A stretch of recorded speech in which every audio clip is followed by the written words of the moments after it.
Karachi police में corruption के खिलाफ जारी मुहिम के दौरान एक हैरत अंगेज खबर सामने आई है, जहां मनशियात फरोश अनमोल और पिंकी से मुबैना तौर पर रिश्वत लेने वाले कांस्टेबल की बहाली के इम्कानात पैदा हो गए हैं। ज़राए के मुताबिक मज़कूरा अहलकार को पहले इंक्वायरी के बाद मुलाजमत से बरतरफ कर दिया गया था, क्योंकि उस पर पिंकी नेटवर्क की सहूलतकारी का संगीन इल्जाम था। ताहम अब दाखिली ज़राए का कहना है कि कांस्टेबल की बहाली के हवाले से दोबारा कानूनी पहलुओं का जायजा लिया जा रहा है।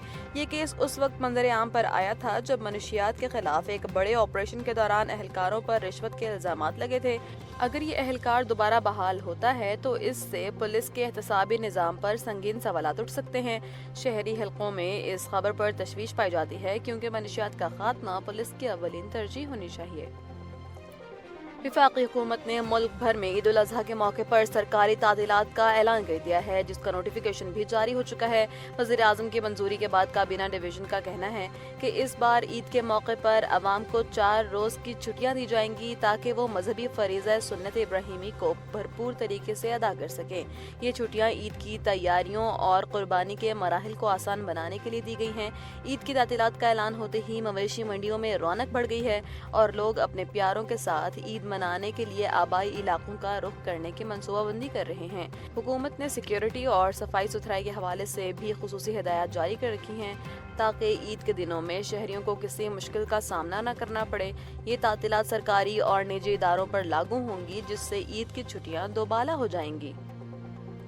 चीनी सदर शी जिनपिंग ने मशरक़ वस्ता की मौजूदा सूरत हाल पर गहरी तशवीश का इजहार करते हुए फौरी और जामे जंगबंदी का मुतालबा किया है।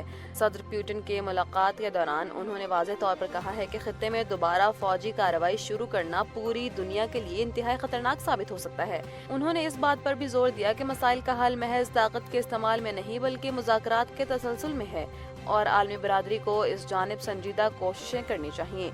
चीन आलमी सतह पर अमन के क़याम के लिए अपना असर रसूख इस्तेमाल करने का अज़्म रखता है।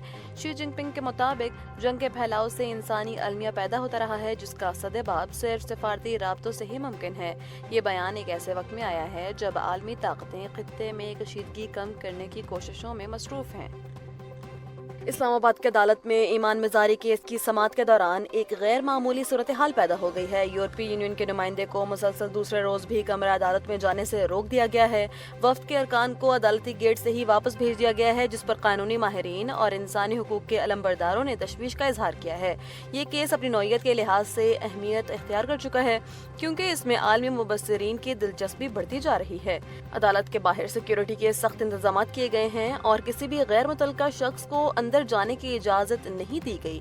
कानूनी माहिरीन का कहना है कि खुली अदालत की कार्रवाई में आलमी नुमाइंदों की शिरकत पर पाबंदी से बैनुल-अक़वामी सतह पर एक मनफी तासुर पैदा हो सकता है। इस वाक़े ने एक बार फिर अदालती कार्रवाई में शफाफियत और आलमी मुबस्सिरीन के हुकूक पर नई बहस छेड़ दी है। देखना यह है कि क्या आने वाले दिनों में इस पॉलिसी पर कोई तब्दीली आती है या नहीं। इस्लामाबाद हाई कोर्ट में आज बिजली की तवील बंदिश के बायस अदालती उमूर बुरी तरह मुतासिर हुए हैं। बिजली की अदम फराहमी की वजह से जजों और वकला को शदीद गर्मी और हब्स का सामना करना पड़ा, जिसके बाद अदालतों के दरवाजे खोल दिए गए ताकि हवा का गुजर हो सके। रोस्टर पर मौजूद कई अहम मुकदमात की समाअत इस खलल की वजह से मुलतवी कर दी गई या उनमें ताखीर हुई है। अदालती अमले के मुताबिक UPS और मुतबादिल निज़ाम भी जवाब दे गया था, जिससे कंप्यूटराइज्ड सिस्टम और रिकॉर्ड तक रसाई में दुश्वारी पेश आई। साइलिन जो दूर दराज से अपनी बारी के इंतजार में आए थे, उन्हें भी मायूसी का सामना करना पड़ा। ये सूरत हाल मुल्क में जारी तवानाई के बहरान और संगीनी को जाहिर करती है कि किस तरह अहम सरकारी इदारे भी इससे महफूज नहीं हैं। इंतजामिया का कहना है कि फनी खराबी को दूर करने के लिए काम किया जा रहा है, ताकि अदालती कार्रवाई दोबारा मामूल के मुताबिक शुरू हो सके। और सना यूसुफ केस में अदालत ने अपना तफसीली फैसला जारी कर दिया है, जिसमें मुजरिम को किसी भी किस्म की रियायत देने से साफ इनकार कर दिया गया है। अदालत ने अपने फैसले में रिमार्क्स दिए हैं कि ऐसा घिनौना जुर्म करने वाले शख्स किसी भी नरमी का मुस्तहिक नहीं है। मुजरिम को सजाए मौत के साथ साथ मजमूई तौर पर 21 साल कैद और 5 लाख रुपए जुर्माने की सजा भी सुनाई गई है। समाअत के दौरान इस्तग़ासा ने ठोस शवाहिद पेश किए, जिन्होंने जुर्म को बिलाशुबा साबित कर दिया। یہ کیس معاشرے میں خواتین کے خلاف بڑھتے ہوئے تشدد کے لحاظ سے انتہائی اہم تھا اور اس فیصلے کو انصاف کی ایک بڑی جیت قرار دیا جا رہا ہے۔ مقتولہ کے لواحقین نے عدالتی فیصلے پر اطمینان کا اظہار کیا ہے اور امید ظاہر کی ہے کہ اس سے دوسرے مجرموں کو عبرت حاصل ہوگی۔ قانون کے ماہرین کا کہنا ہے کہ ایسے سخت فیصلے معاشرے میں جرم کی بیخ کنی کے لیے ناگزیر ہیں اور انصاف کا بول بالا کرتے ہیں۔